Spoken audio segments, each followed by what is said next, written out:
लड़का नदी से कुछ मोती उठाकर ले आया और उन्हें पीसकर भाभी को चेहरे पर लगाने को कहा। लेकिन भाभी ने तुरंत पूछा, ऐसी जगह पर जहाँ मोती बिकते ही नहीं, ये तुझे कहाँ से मिले? लड़के ने सच सच बता दिया कि उसने ये मोती नदी किनारे से उठाए थे। ये सुनकर भाभी का चेहरा गंभीर हो गया और बोली, हमारे बुजुर्ग कहते थे नदी या समुद्र किनारे अगर कोई अजीब चीज मिले तो उसे नहीं उठाना चाहिए। हो सकता है वो ड्रैगन किंग यानी जल देवता की हो। अगर कोई ऐसी चीज घर लाए तो बड़ी सजा मिलती है। इसलिए भाभी ने जिद की कि युवक को मोती वापस नदी में फेंकने चाहिए। युवक मान गया, लेकिन जब वो खाने की मेज पर पहुंचा तो पता चला कि अब बहुत देर हो चुकी है। मोती तो अब पाउडर बन चुके थे, उन्हें वापस नहीं किया जा सकता। ये सोचकर भाभी परेशान हो गई, लेकिन फिर उसे एक उपाय सूझा। तू ऊपर वाले भगवान के मंदिर चला जा और उनसे माफी मांग। कह देना कि तुझसे अनजाने में गलती हो गई। ठीक है भाभी, मैं अभी जाता हूँ। अब खाना कौन खाए? युवक मंदिर की ओर चला गया, लेकिन उसे अब भी यकीन नहीं था कि कोई सजा मिलेगी। इसलिए वो मंदिर के अंदर प्रार्थना करने की बजाय दरवाजे पर बैठकर आराम करने लगा। तभी मंदिर के पुजारी ने आकर कहा, तुम्हारे माथे पर कालिक है, बहुत बड़ी मुसीबत आने वाली है। सिर्फ भगवान की इज्जत करोगे तो ही बच पाओगे। युवक को ये बात बुरी लगी। बोला, मैंने बस मंदिर के अंदर जाकर दान नहीं किया, इसका मतलब ये तो नहीं कि मैं भगवान का अनादर करता हूँ। तुम हो कौन जो ये तय करो? और गुस्से में वो बिना पूजा किए वहाँ से चला गया। लेकिन उसे पता नहीं था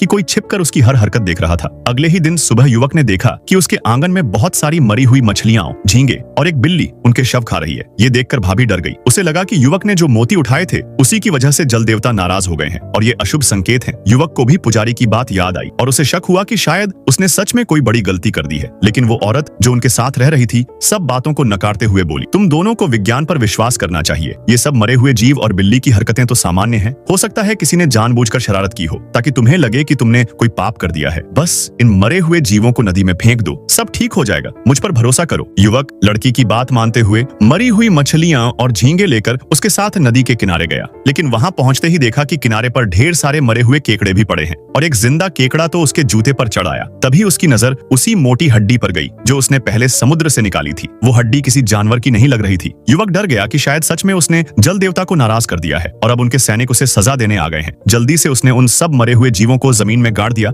और भागता हुआ घर लौटा। सारी बात भाभी को बताई। भाभी चौंक गई और उसे और यकीन हो गया कि युवक ने ड्रैगन किंग का अपमान किया है। लेकिन मछली पकड़कर ही उनका गुजारा चलता था। इसलिए दोपहर को भाभी फिर से युवक के साथ नदी पर मछली पकड़ने गई। मौसम बहुत गर्म था, इसलिए युवक ने कहा कि भाभी घर वापस चली जाए, वो अकेला काम कर लेगा। लेकिन उसे अंदाजा नहीं था कि उसके ऊपर खतरे की तलवार लटक रही है।